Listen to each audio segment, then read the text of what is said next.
All right, this particular task, you have both been, or all have been added to this particular study, but in order to actually preview the study when a study is activated, there's an issue that we'll get to later.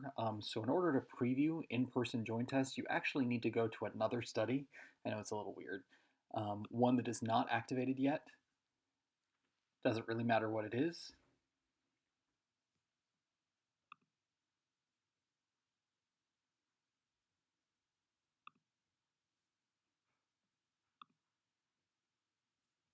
And press on preview.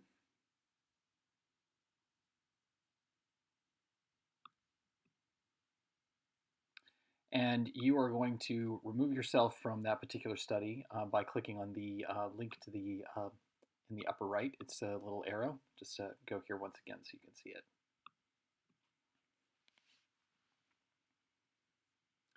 That little arrow right here. Click that. And then you're going to click on Me, and you're going to go to Conduct. And then once you're in Conduct, you're going to go to Recruit. And this is where the issue is. So we're going to choose one of these studies here. So I think the study that I shared with you is in-person joint test. And you'll notice in this particular scenario, we have the opportunity to add an email address or mobile telephone number. This essentially sends an email, not essentially, it sends an email to the participant to ask them to join the research study. So what we're going to do here is add in an email address, one that is not in the system yet or not part of the study yet. So we see here kind of a dummy email address here. I'm going to click invite, invite and begin enrollment. Now this was originally designed so that folks in recruiters that were in situations where there were tons of people all over the place could just do this one after another, after another, after another, after another on their mobile device. So they would click invite and begin enrollment. Whoops, that's not supposed to happen. That's a user error. There we go. Okay, so it's told me that I've completed the invite and enroll process for this particular user.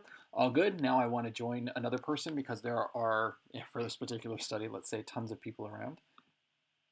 And you'll notice that for some reason, this particular user is pre-filled. I don't want that. I'm going to be asking somebody else to join. So I don't want to be in the situation where I need to use my mobile phone to delete that particular information. So I'm going to add another individual.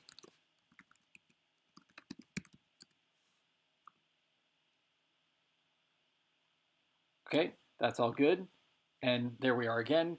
It seems to be pre-filling that prior information, and we don't want that at all. I don't know if that's my particular system. I've tried it on various devices and various systems now, and it does seem to pre-fill.